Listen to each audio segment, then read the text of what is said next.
Job లేక ఇబ్బంది పడుతున్నారా? అయితే మెడికల్ కోడింగ్ మీకు మంచి ఆప్షన్. వెంటనే కాల్ చేసి కోర్సులో జాయిన్ అవ్వండి. నమస్తే అండి. నమస్తే అండి. భార్యాభర్తల మధ్య ఏదైనా గొడవలు వస్తే ఇది అందరి ఇళ్లలో జరిగేదే.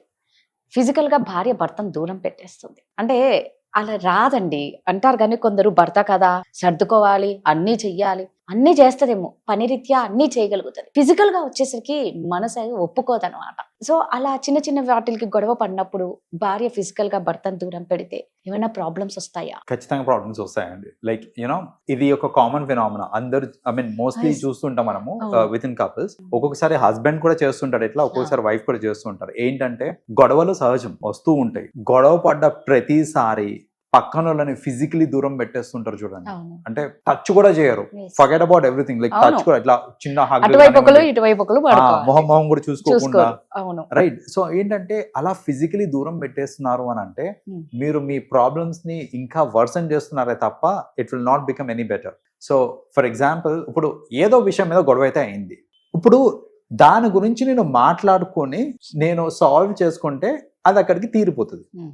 మాట్లాడాలి అని అంటే ఫస్ట్ ఆఫ్ ఆల్ ఒక ఇనిషియేటివ్ అన్న రావాలి. రావాలి. రైట్. సో ఆ క్లోజ్నెస్ మాట్లాడాలి అనే థాట్స్ అన్న రావాలి నాకు. కానీ మనం కోపంగా ఉన్నప్పుడు ఏంటంటే అంత ఈజీగా మాట్లాడం మనం. అవును. సో అలాంటి కేసెస్ లో జనరల్ గా సమ్ టైమ్స్ ఏంటంటే వైఫ్ కానీ హస్బెండ్ కానీ ఇట్లా ఫిజికల్ ఇంటిమేసీ కోసం ఇనిషియేటివ్ తీసుకుంటారు. వాళ్ళు హగ్ చేసుకోవడం కానివ్వండి.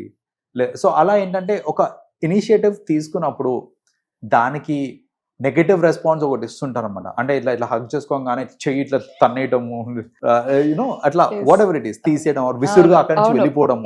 అవును. ఇలాంటివి చేసినప్పుడు ఏమవుతుందంటే అక్కడ కాంప్రమైజ్ అవ్వడానికి, ప్రాబ్లమ్ సాల్వ్ అవ్వడానికి, ఒక సొల్యూషన్ రావడానికి ఆల్మోస్ట్ ఒక వర్జ్ కి వచ్చిన తర్వాత కూడా Hmm. మనం ఏంటంటే ఇలా you're walking away from it. Yes. అంటే బేసిక్ గా you're walking away from the solution. Solution. అలా కాకుండా ఫిజికలీ అలా దూరం పెట్టకుండా ఉన్నారనుకోండి, అప్పుడు ఏంటంటే you make love with each other. Hmm.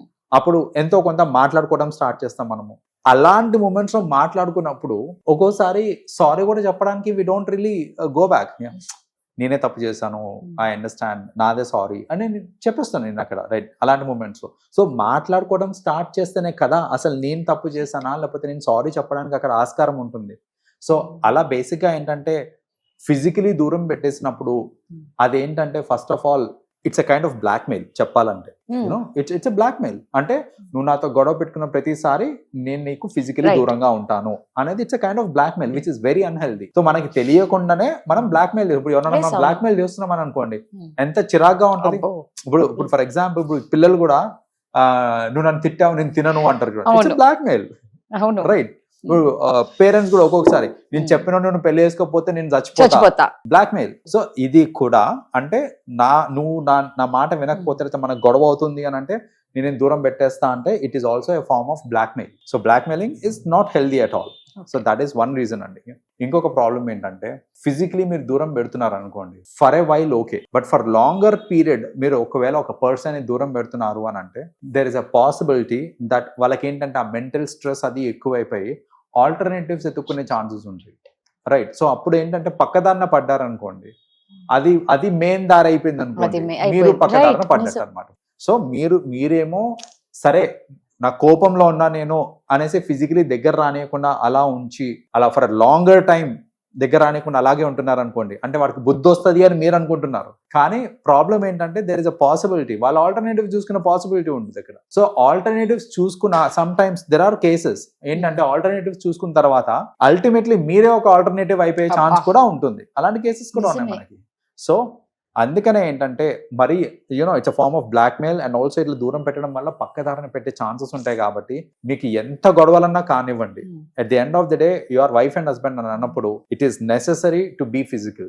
So ఆ ఫిజికల్ ఇంటిమేసీ నుంచి దూరం చేస్తున్నారంటే ఇలాంటి నెగటివ్ కాన్సిక్వెన్సెస్ చాలా ఉంటాయి. అండ్ ఆల్సో ఏంటంటే ఒక్కసారి గ్యాప్ క్రియేట్ అయింది అనుకోండి, అది ఫిల్ చేయడం చాలా కష్టం. సో మీరు ఆ ఫిజికలీ దూరం పెట్టేశారు అని అంటే దెర్ ఇస్ అ పాసిబిలిటీ అలా గ్యాప్ క్రియేట్ అయ్యే పాసిబిలిటీ కూడా ఉంటుంది అనమాట. అండ్ చాలా మెంటల్ స్ట్రెస్ అండి అది. ఇప్పుడు ఏంటంటే పొద్దంతా ఆల్రెడీ వర్క్ దగ్గర స్ట్రెస్ ఉంటుంది మనకి. ఆ వర్క్ దగ్గర స్ట్రెస్ ఉన్న తర్వాత ఇంటికి వచ్చిన తర్వాత అప్పుడు నా పెళ్ళం కూడా నన్ను చూస్తలేదు అని అంటే అది ఇంకా ఆ స్ట్రెస్ ని మల్టిప్లై చేస్తుంది అక్కడ తప్ప, ఒకవేళ అలా లేదు మామూలుగానే ఉన్నారు మంచిగా ఉన్నారు అని అంటే అట్లీస్ట్ ఆ స్ట్రెస్ అనేది ఉండదు మనకి. సో అనవసరంగా లైఫ్ లో స్ట్రెస్ ని కొని తెచ్చుకున్నట్టే అవుతుంది.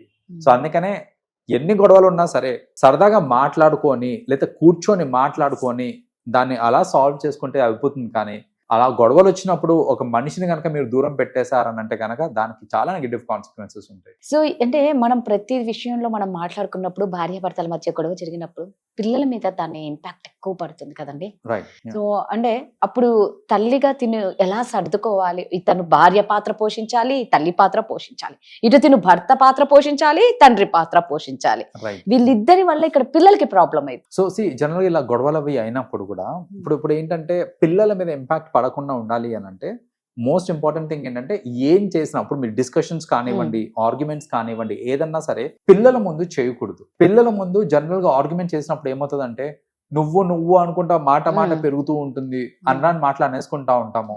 సో ఇలాంటి పిల్లల ముందు అన్నప్పుడు వాళ్ళ ముందు మనల్ని మనం చులకన చేసుకున్నట్టే కదా. అంతే. అండ్ రేపు పొద్దున ఇప్పుడు నేను గనక డిస్రెస్పెక్ట్ చేసుకుంటూ నా వైఫ్ తో మాట్లాడుతున్నాను, లేదా నా వైఫ్ నన్ను డిస్రెస్పెక్ట్ చేసుకుంటూ మాట్లాడుతుంది అనుకోండి, పిల్లలు కూడా రెస్పెక్ట్ ఇయ్యరు. మీరు ఏమైనా చెప్పినా కూడా వాళ్ళ మాట వినరు. వాళ్ళు నువ్వేంటి నాకు చెప్పేది అనే మోడ్ లో ఆన్సర్స్ ఇస్తుంటారు అనమాట. అండ్ అలాంటి ఇన్సిడెంట్స్ కూడా ఉన్నాయి చాలా. కాబట్టి పిల్లల మీద ఇంపాక్ట్ పడకుండా ఉండాలి అని అంటే మీకు ఎంత డిఫరెన్సెస్ ఉన్నా సరే, ఎంత పెద్ద గొడవ అయినా సరే, ఆ గొడవ పిల్లల ముందు మాత్రం అస్సలు తీయొద్దు. బెటర్ ఏంటంటే సపరేట్ ఒక రూమ్కి వెళ్ళి గొడవ పడ్డమో, లేదంటే పిల్లలు లేనప్పుడు దాని గురించి డిస్కషన్ చేయడం అనేది ఇంపార్టెంట్. గొడవ పడ్డం అంటే ఇన్ఫాక్ట్ డిస్కషన్ చేయాలి బేసిక్. సో డిస్కషన్ చేసేటప్పుడు కూడా కొన్ని రూల్స్ పెట్టుకోవాలి. లైక్ వాయిసెస్ రేజ్ అవ్వకుండా ఉండాలి, అనవసరమైన విషయాలు తీసుకురావద్దు, ఇలాంటివి కూడా ఉంటాయన్నమాట కొన్ని. అవన్నీ పాటిస్తూ మీరు కరెక్ట్ గా డిస్కస్ చేసుకున్నారు అని అంటే ప్రాబ్లమ్స్ కి సొల్యూషన్ వస్తుంది. మీరు అలా కాకుండా ఈ ప్రాబ్లం గురించి డిస్కస్ చేసుకుంటూ ఒకరి మీద ఒకరు అరుచుకుంటూ పిల్లల ముందే నువ్వు పాస్ట్ లో అది కూడా చేసావు, పాస్ట్ ఇది కూడా చేసావు మొత్తం తీసుకురావటము, అవన్నీ అసలు కరెక్ట్ పద్ధతి కాదు. అది నిజం. మీరు అన్నట్టు పిల్లల ముందర వీళ్ళకి రెస్పెక్ట్ కూడా ఏముంటది అటు మదర్ కైనా ఫాదర్ కైనా. కరెక్ట్. థ్యాంక్ యూ అండి. వెల్కమ్ అండి.